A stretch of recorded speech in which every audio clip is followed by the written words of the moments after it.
أعوذ بالله من الشيطان الرجيم. بسم اللہ الرحمن الرحیم وَلَمْ يُهَاجِرُوا مَا لَكُمْ مِنْ وِلَایَتِهِمْ مِنْ شَيْءٍ حَتَّى يُهَاجِرُوا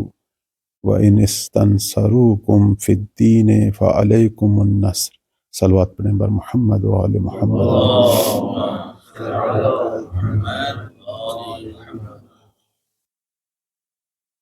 موجودہ دور میں دنیا میں جو کچھ ہو رہا ہے، بہت سارے لوگ اب یہ سوال کر رہے ہیں بار بار علماء سے، ہماری طرف بھی یہ سوال پہنچتا ہے کہ اتنا بڑا ظلم ہو رہا ہے اور ظالم ظلم کر رہے ہیں، ظالموں کی مدد ہو رہی ہے، اور بہت سارے ممالک، بہت ساری طاقتور حکومتیں، حتیٰ مسلمان حکومتیں جو مظلوموں کی مدد کر سکتی ہیں لیکن نہیں کر رہی۔ اب ہم عوام الناس کا کیا وظیفہ ہے؟ ہم عام لوگ کیا کریں؟ ہمارے جو دل جل رہے ہیں، ہم کیا کریں؟ یہ سوال عام طور پر آج کل بہت سارے لوگ جو ہیں وہ علماء سے پوچھتے ہیں کہ ہمیں بتائیں ہم کیا کریں۔ ہم تو وہاں نہیں جا سکتے، اگر چلے بھی جائیں تو لڑائی کے مواقع ہمارے لیے میسر ہی نہیں ہے۔ وہاں جا کے ان مظلوموں کی مدد کرنا عملاً جو کچھ دنیا میں آج کل ہے نہیں ہو سکتا۔ پرانے زمانے کی طرح تو نہیں ہے کہ ایک ملک سے آرام سے دوسرے ملک اٹھ کر چلا جائے۔ اب ہمارا کیا وظیفہ ہے؟ میں اسی موضوع کو چند منٹ صرف آپ کی خدمت میں بیان کروں گا کہ ایک عام آدمی اگر کسی بھی جگہ پہ، کسی بھی شہر میں، کسی بھی گاؤں میں، کسی بھی گلی محلے میں ایک عام آدمی جو رہ رہا ہے وہ حد عقل کیا کرے۔ میں اسی موضوع کو، آپ سب اہل علم ہیں، انشاءاللہ بعد میں اگر آپ اس موضوع میں اگر بہتر سے بہتر رائے بھی ہو تو یقیناً آپ سے استفادہ بھی کریں گے۔ ایک آیہ مجیدہ جو سورہ انفال کی 72 نمبر آیت ہے، اس میں ایک حکم ہے پروردگار کا، اور یہ حکم اس عنوان سے ہے کہ جب مکہ سے ہجرت ہوئی تھی مدینہ کی طرف تو سب لوگ تو ہجرت نہیں کر سکے، کچھ لوگ مکہ میں رہ گئے۔ اب وہ کیا مسائل تھے وہ ایک بذات خود ایک تاریخی بحث ہے۔ کچھ لوگ آ گئے، کچھ لوگ مکہ میں رہ گئے۔ اب وہ لوگ جو مکہ میں رہ گئے وہ اب ظالموں کے محاصرے میں ہیں، اور یقیناً ظالم جو مشرک اور کافر تھے انہوں نے ان مسلمانوں پر ظلم کرنا تھا۔ اب اللہ نے ہجرت کے فوراً بعد ایک حکم صادر کیا۔ حکم کیا ہے؟ سورہ انفال کی 72 نمبر آیت میں پروردگار فرما رہے ہیں، میں صرف اس آیت کا ایک حصہ بیان کروں گا، آیت عنوانی ہے کہ وَلَمْ يُهَاجِرُوا، وہ لوگ جنہوں نے ہجرت نہیں کی، مَا لَكُمْ مِنْ وِلَایَتِهِمْ مِنْ شَيْءٍ، اور آپ لوگوں کو ان سے جو محبت ہے، جو دوستی ہے، جو ایمانی تعلق ہے، اس حوالے سے ابھی کوئی فائدہ نہیں پہنچ رہا، چونکہ وہ وہاں رہ گئے، آپ لوگ مدینہ میں آ گئے۔ حتیٰ یہاجروا، ہاں جب وہ وہاں سے اٹھ کر آپ کے پاس آئیں گے تو پھر یقیناً آپ کو بھی فائدہ ہوگا، آپ کی طاقت بڑھے گی کفار کے مد مقابلے میں، لیکن ابھی آپ کو ویسے کوئی فائدہ نہیں ہو رہا، وہ اپنی جگہ پہ رہ گئے ہیں آپ۔ یعنی اس حالت میں بھی کہ اگر ایک مسلمان گروہ جو کسی ملک میں ہو اور آپ کو اس سے کوئی مفاد نہ ہو، کوئی ظاہری فائدہ بھی نہ پہنچ رہا ہو، وہ صرف مسلمان ہیں، اس صورت میں ہمارے کیا فرائض ہیں؟ یہ اس اعتبار سے پروردگار نے یہاں ایک حکم صادر کیا کہ وَإِنِ اسْتَنْصَرُوكُمْ فِي الدِّينِ، جب بھی وہ کبھی دین کے مسئلے میں تم سے مدد طلب کریں، جب بھی کبھی، یعنی دین کے مسئلے میں کیا مطلب کہ وہ دینی اعتبار سے تمہیں پکاریں، کہ ویسے ہمارا کوئی تعلق نہیں، کوئی رشتہ داری نہیں، کوئی تجارتی تعلق نہیں، کسی قسم کے کوئی روابط نہیں، لیکن تم بھی مسلمان ہو اور ہم بھی مسلمان ہیں، اور وہ تمہیں دین کے اعتبار سے پکاریں، اپنا دینی بھائی کے عنوان سے پکاریں۔ پروردگار نے فرمایا فَعَلَيْكُمُ النَّصْرُ، تم پر مدد واجب ہے، مدد واجب ہے۔ یعنی اس وقت فلسطینی بھائی جو ہیں وہ پورے عالم اسلام کو پکار رہے ہیں، یعنی سب پر، حتیٰ عام لوگوں پر ان کی مدد کرنا جو ہے وہ واجب ہے۔ اب اس حوالے سے میں کچھ روایات بھی اصول کافی سے آپ کی خدمت میں جو ہے وہ بیان کرتا ہوں۔ یہ تقریباً جو ہے اسی اصول کافی کے اندر ایک باب ہے جسے محقق کلینی نے اس عنوان سے اس باب کو جو ہے وہ بیان کیا کہ باب الاہتمام بامور المسلمین، اس باب میں چند ایک روایات، ویسے روایت کافی، میں صرف 2 روایتوں سے آپ کی خدمت میں، اور دونوں جو ہیں امام صادق علیہ السلام سے نقل ہوئی ہیں، اللہم صلی علی محمد، اور مولا نے پیغمبر اسلام سے نقل کیا ہے کہ قول النبی صلوات اللہ علیہ، اللہم صلی علی محمد وعلی محمد، من اصبح لا یہتم بامور المسلمین فلیس بمسلم،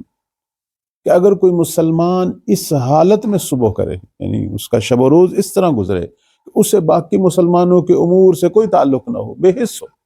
صرف اپنی ایک زندگی گزار رہا ہو، دنیا میں مسلمانوں پر کیا گزر رہی ہے اور اس مسئلے میں اسے کوئی خاص، اس کا دل نہ جلتا ہو، دوسرے لفظوں میں اسے کوئی ربط نہ ہو ان سے، پیغمبر فرماتے ہیں کہ یہ مسلمان نہیں ہے، یہ جو اس حالت میں ہے یہ مسلمان نہیں ہے۔ بے شک ظاہراً آپ اسے مسلمان سمجھیں، ہمارے تو مسلمانوں کے قبرستان میں بھی ہو سکتا ہے دفن کریں، لیکن یہ اسلام پہ نہیں ہے۔ اس کے بعد جو اس سے بڑھ کر جو دوسری جو حدیث ہے، فرماتے ہیں کہ من سمع رجلا ینادی یا للمسلمین فلم یجبہ فلیس بمسلم، اگر کوئی شخص کسی کی صدا سنے جو کہے اے مسلمانوں، اے اہل اسلام، یعنی وہ بھی یقیناً مسلمان ہے، یعنی وہ پکار دے، منہ سے نکال دے کہ اے مسلمانوں ہماری مدد کرو، اور آپ اسے کوئی جواب نہ دیں، فرماتے ہیں کہ فلیس بمسلم، تو تکلیف مشخص ہے، وضعیت مشخص ہے، فرماتے ہیں کہ وہ پھر مسلمان نہیں ہے کہ جو ندا سن لے اور جواب نہ دے۔ اب یہی چیزیں جو ہے نا، یہ ہمارا وظیفہ بیان کر رہی ہیں، کہ ہم اپنی استطاعت اور اپنی کوشش، اپنی کاوش کے مطابق مظلوم کی آواز کا جواب دیں۔ درست ہے کہ ہم شاید استطاعت سے بڑھ کر نہ دے سکیں، لیکن اپنا وظیفہ مسلمانی کے عنوان سے میں جتنا دے سکتا ہوں جواب دوں۔ اور دنیا جو ہے وہ حادثات اور واقعات کی جگہ ہے، اور یہ تو واضح سی بات ہے کہ دنیا ہمارا اصلی وطن نہیں ہے، ہم یہاں بالاخر عارضی طور پر آئے ہیں، ہم اہل دنیا ہی نہیں ہیں۔ اس لیے ہمارے بعض علماء یہ کہتے ہیں کہ یہ جو انسان ہمیشہ دنیا میں بیمار رہتا ہے جسمانی طور پر، وہ اسی لیے ہے کہ وہ اہل زمین نہیں ہے، وہ کسی اور جہاں سے آیا ہے، ایسا یہ سازگار نہیں ہے، نہ موسم سازگار ہے، نہ غذائیں سازگار ہیں،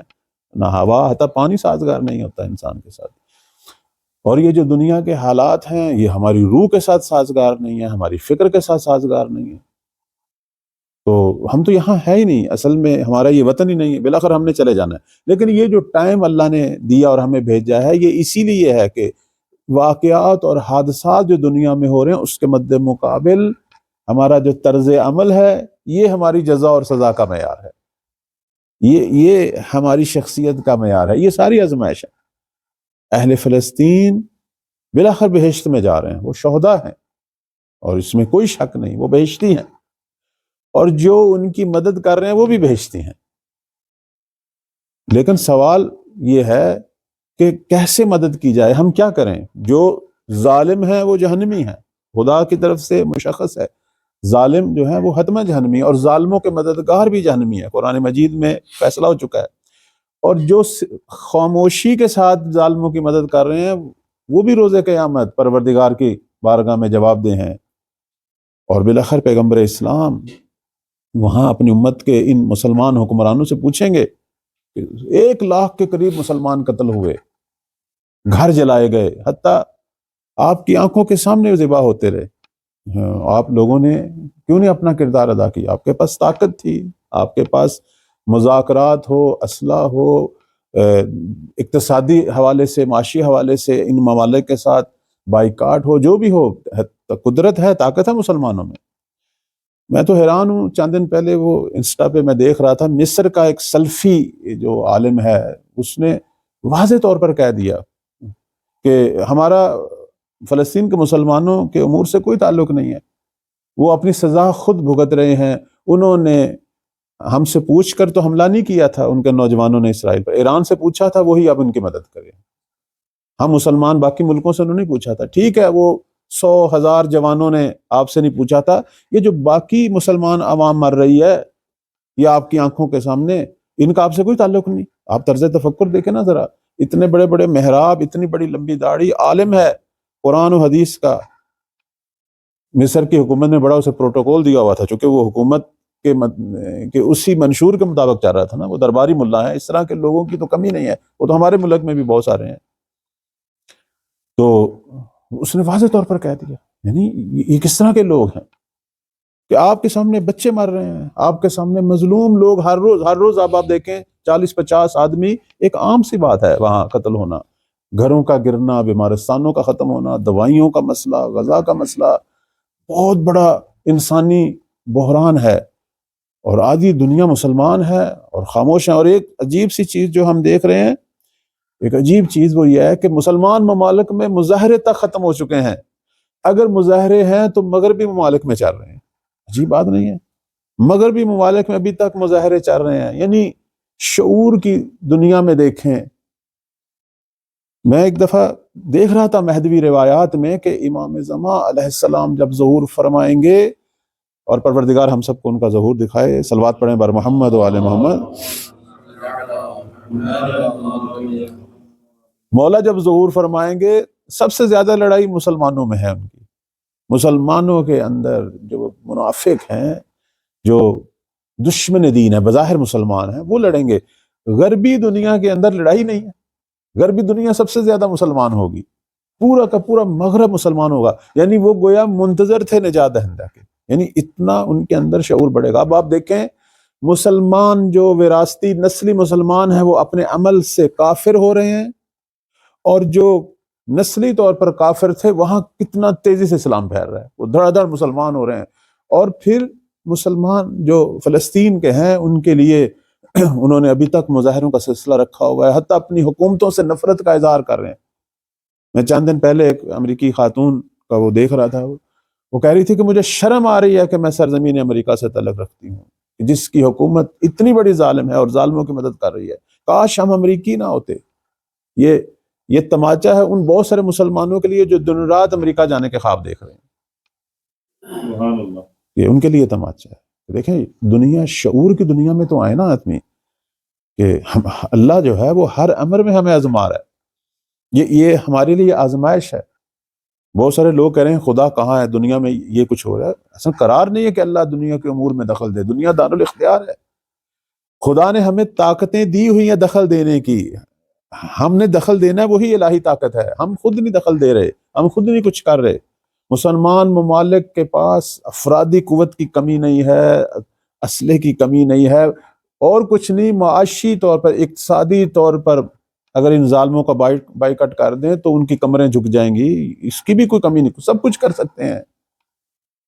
پہلے بھی ایک دفعہ ہوا تھا، صرف چند عرب ممالک نے تیل کی بندش کی تھی، پوری دنیا مغرب جو ہے وہ مفلوج ہو گئی تھی، امریکہ تک مفلوج ہو گیا تھا۔ یہ کوئی اتنا بڑا مسئلہ نہیں، لیکن نہیں، چونکہ بالآخر ان کی پتہ نہیں خوراکیں بدل گئی ہیں، ان کی نسلیں بدل گئی ہیں، یہ نام کے مسلمان رہ گئے ہیں۔ وہ سعودیہ کا جو ولی عہد ہے، اس سے پوچھا گیا کہ آپ کا ان یہودیوں اور عیسائیوں کے بارے میں کیا خیال ہے؟ وہ کہتا مجھے بڑی محبت ہے، میں بڑا پسند کرتا ہوں انہیں۔ اس نے کہا کہ کیوں؟ اس نے کہا میں جس دایا نے مجھے پالا ہے وہ یہودی ہے۔ یہ تو اب میڈیا پہ آ گئی یہ بات۔ اس نے کہا ہمارے گھر کی جو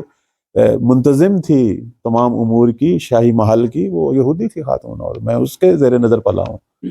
اور فلسطین کے بارے میں اس نے کہا کہ فلسطین اسرائیل جیسا ہونا چاہیے۔ یعنی اب یہاں آپ غور فرمائیں کہ یہ طاقتور حکمران ہیں جن کے پاس بے پناہ طاقتیں ہیں، پیسہ بھی ایک طاقت ہے، بے پناہ پیسہ، لیکن دیکھیں ہم سب کی آزمائش ہو رہی ہے، ان کی بھی ہو رہی ہے، لیکن سوال وہی آتا ہے کہ میں ایک عام سا فرد کیا کروں؟ اس سے پہلے کہ میں اس موضوع کو تھوڑا سا بڑھاؤں، میں یہاں امام زمان علیہ السلام کا ایک فرمان آپ کی خدمت میں بیان کروں، اللہم صلی علی محمد۔ یہ توقیع شریف ہے ہمارے آقا کی، فرماتے ہیں فَإِنَّا نُحِيطُ عِلْمًا بِأَنبَائِكُمْ، اے لوگو اہل ایمان، ہم جو ہے ہم اپنے علم سے تمہارے جو ہے وہ تمام امور کو جانتے ہیں، یعنی تمہارے تمام امور جو ہیں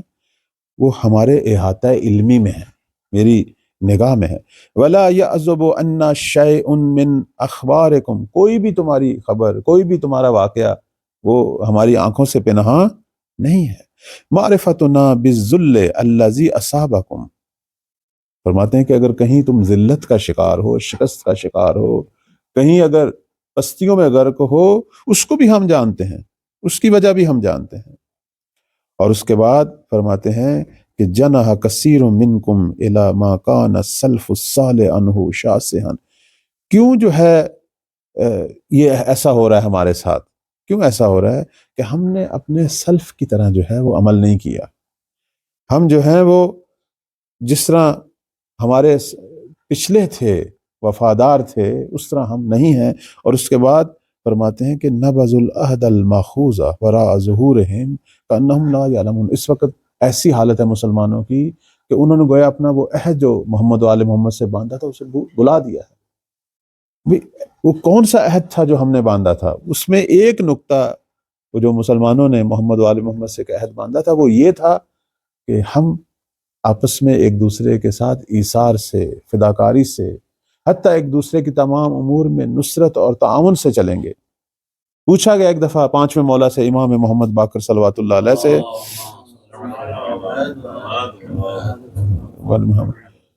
پوچھا گیا کہ ہمارا وظیفہ کیا ہے؟ فرمایا اپنے بھائیوں کی مدد۔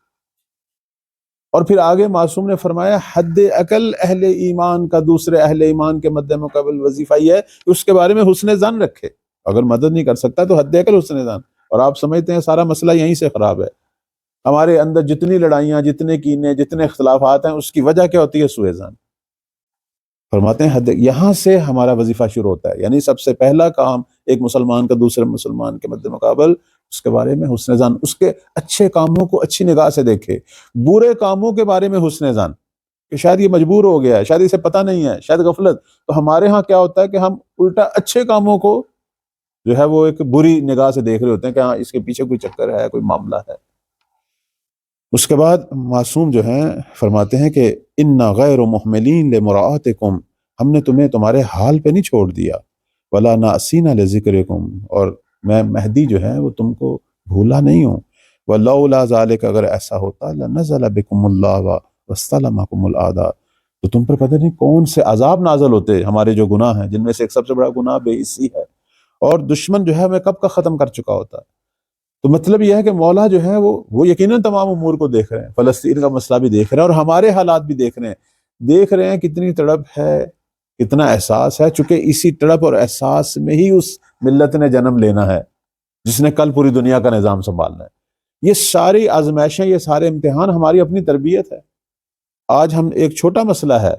بہت بڑا مسئلہ ہے، لیکن بالآخر جو مولا امام زمان نے دنیا کے مسائل چھیڑنے اس کے مد مقابل یہ چھوٹا مسئلہ ہے۔ اس میں مولا پرکھ رہے ہیں کہ وہ نسل سامنے آ رہی ہے یا نہیں آ رہی، کہ جو آج اس مسئلے میں آگے بڑھیں، کل میں ان کو پوری دنیا کے امور میں آگے بڑھاؤں۔ اب میں یہاں آخر میں جو ہے ایک آیت جو ہے آپ کی خدمت میں یہاں بیان کرتا ہوں کہ پروردگار نے وہ جو ایک سسٹم رکھا ہوا ہے اس میں اللہ نے ایک واضح طور پر ہمیں خبر دے دی ہے۔ وہ کیا ہے؟ پروردگار فرما رہا ہے کہ یہ سورہ محمد کی آیت نمبر 38 ہے، اللہم صلی علی محمد وعلی محمد۔ بالکل آج کے حالات کو سامنے رکھتے ہوئے یہ آیت جو ہے، تو قرآن زندہ کتاب ہے، ہر دور کے حالات کے مطابق ہوتی ہے۔ پروردگار فرما رہا ہے ہا انتم ہؤلاء تدعون لتنفقوا فی سبیل اللہ، جان لو کہ تم وہی لوگ ہو، یعنی ہر زمانے کے لوگ،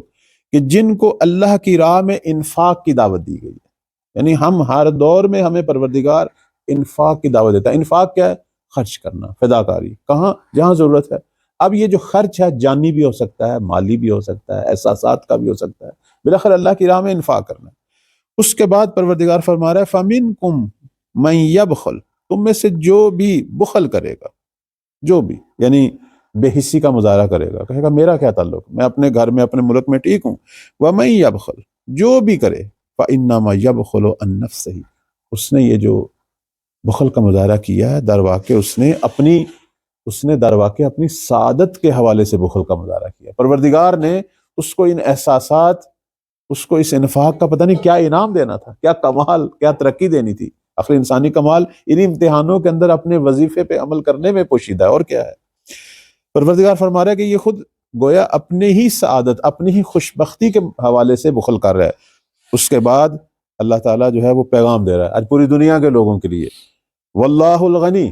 خدا بے نیاز ہے، خدا چاہے تو آج ایک لہجے میں سب کو ٹھیک کر سکتا ہے، مسئلہ نہیں ہے۔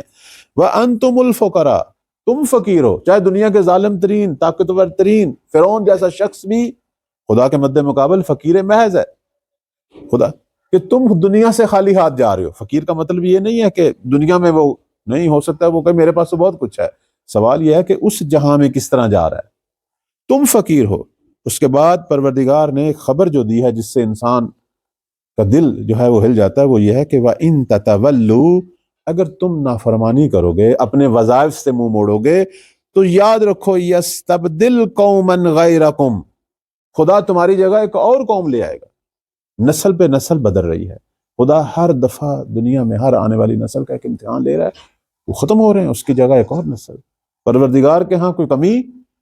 خدا کہہ رہا ہے تمہاری جگہ ایک اور قوم لے آئے گا، ثم لا یکونوا امثالکم،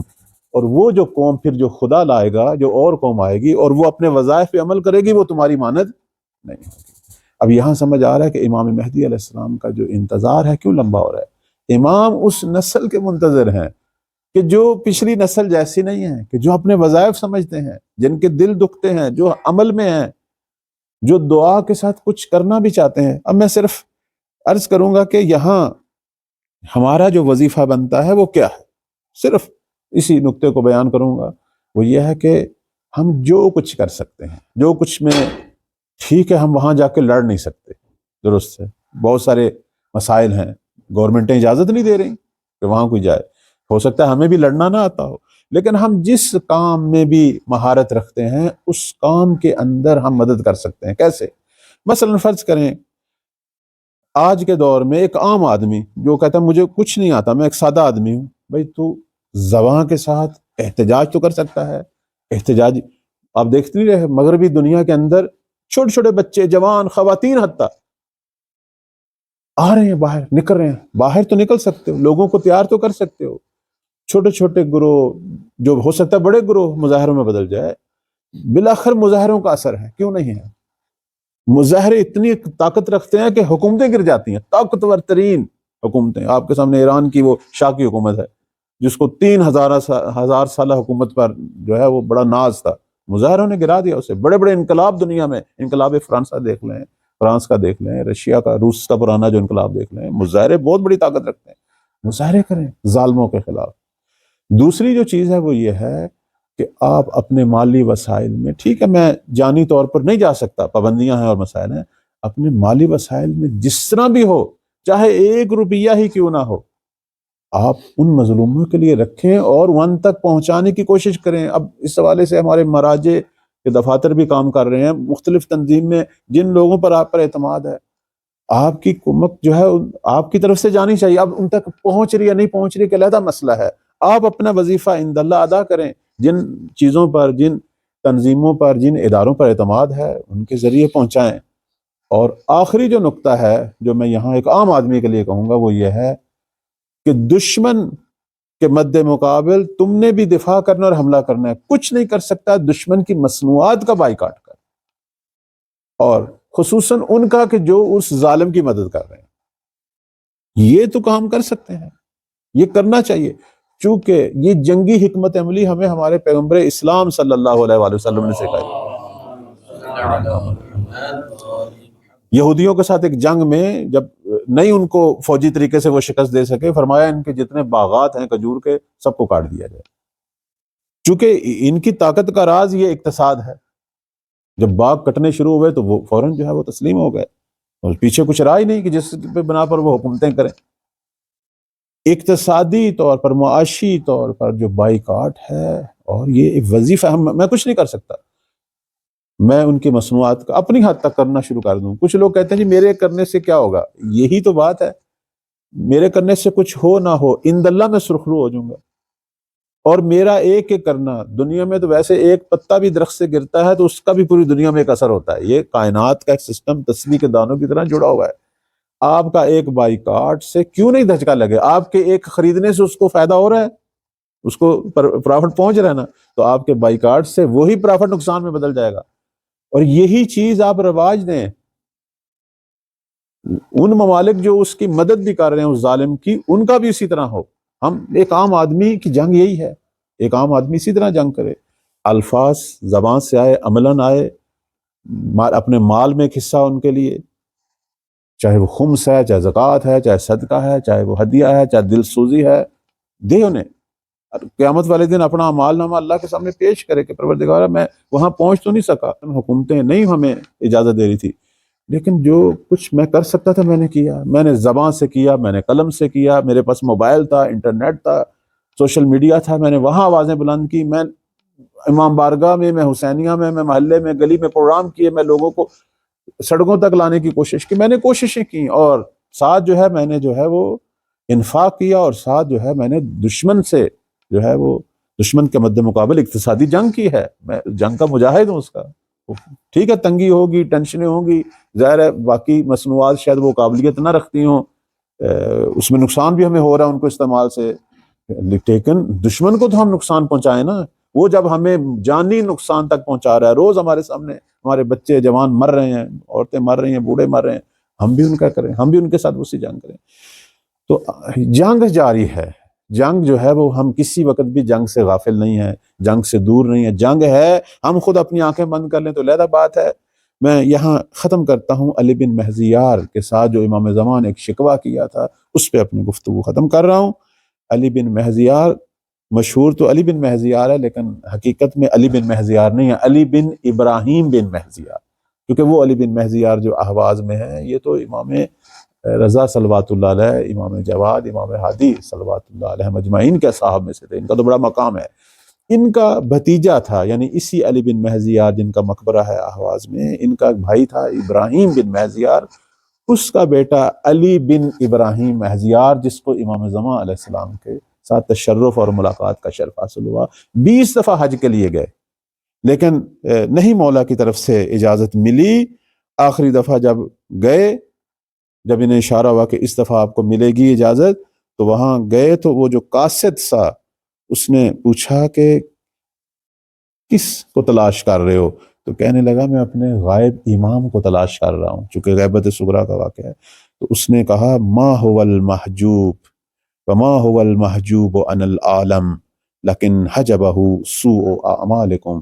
مہدی تمہاری نگاہوں سے غائب نہیں ہے، تمہارے برے اعمال نے تمہاری آنکھوں کے آگے پردہ ڈالا ہوا ہے۔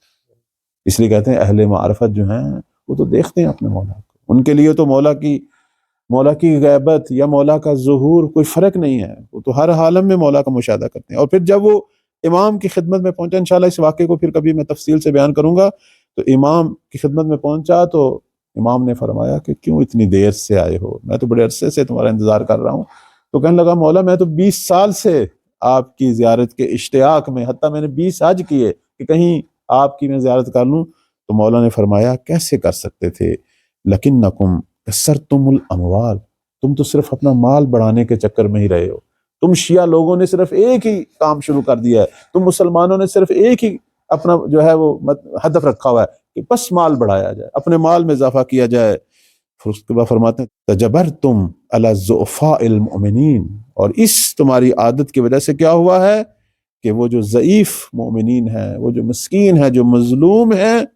فرماتے ہیں ان پر جو ہے وہ سختیاں جو ہیں وہ بڑھ رہی ہیں کیونکہ ان کی کوئی مدد نہیں کر رہا۔ اس کے بعد فرماتے ہیں وَقَطَعْتُمُ الرَّحْمَ الَّذِي بَيْنَكُمْ، اور تم مومنین کے درمیان جو ہم نے ایک رشتہ ایمانی استوار کیا تھا اس کو تم نے پارا کر دیا، تمہیں مومنین کی کوئی خبر ہی نہیں، اپنے عزیزوں کی کوئی خبر نہیں، اپنے ایمانی بھائیوں کی کوئی خبر نہیں۔ فَأَيٌّ عُذْرٍ لَكُمْ، اب کون سا عذر ہے، کیسے تم سے میں ملاقات کروں، کیسے تم مجھ تک پہنچو، جب تم لوگوں نے اپنے وظائف سے جو ہے وہ غافل ہو گئے۔ اس کے بعد علی بن ابراہیم بن مہزیار جو ہیں وہ رونا شروع کر دیتے ہیں، اپنے سر پہ ہاتھ مارتے ہیں اور استغفار کرتے ہیں، توبہ کرتے ہیں۔ تو عرض خدمت یہ ہے کہ آج بھی امام زمان ہمیں بھی یہ کہہ رہے ہیں کہ کیسے میں ظہور کروں جب تم لوگوں نے جو ہے، تم مسلمانوں نے جو ہے اپنے وظائف چھوڑ دی ہیں، اپنے ایمانی بھائیوں سے جو ہے وہ بے حسی اختیار کر لی ہے، ان کے ساتھ قطع رحمی کر رہے ہو۔ پروردگار ہم سب کو توفیق دے، مظلومان فلسطین کے مد مقابل ہم اپنے وظائف پہ عمل کریں۔ پروردگار بحق محمد و آل محمد، یہ ہمارا چھوٹا سا اہتمام دعائے ندبہ ہے، اور یہ مظلومان کی مدد اور حمایت کے حوالے سے یہ جو گفتگو ہے، یہ سنا جانا، پڑھا جانا، پروردگارہ اسے اپنی بارگاہ میں قبول و منظور فرما، ہمارے مولا کے ظہور میں تاجی فرما۔ پروردگارہ ہمیں اپنے مولا کے انصار اور خدمت گزاروں میں سے قرار دے۔ خدایا بحق محمد وآل محمد مظلومان ہمیں فلسطین کی مدد فرما۔ خدایا اس ملت کو اٹھا، اس ملت کو پیدا کر جو ان مظلوموں کی مدد کرے۔ پروردگارہ ظالموں کو نصف و نابود کر۔ خدایا جو ظلم پر مدد کر رہے ہیں ظالموں کی، یا جو ظلم پر خاموش ہیں، خدایا انہیں بھی ذلیل و خوار فرما۔ پروردگارہ جو مدد کرنا چاہتے ہیں ان کی توفیقات میں اضافہ فرما۔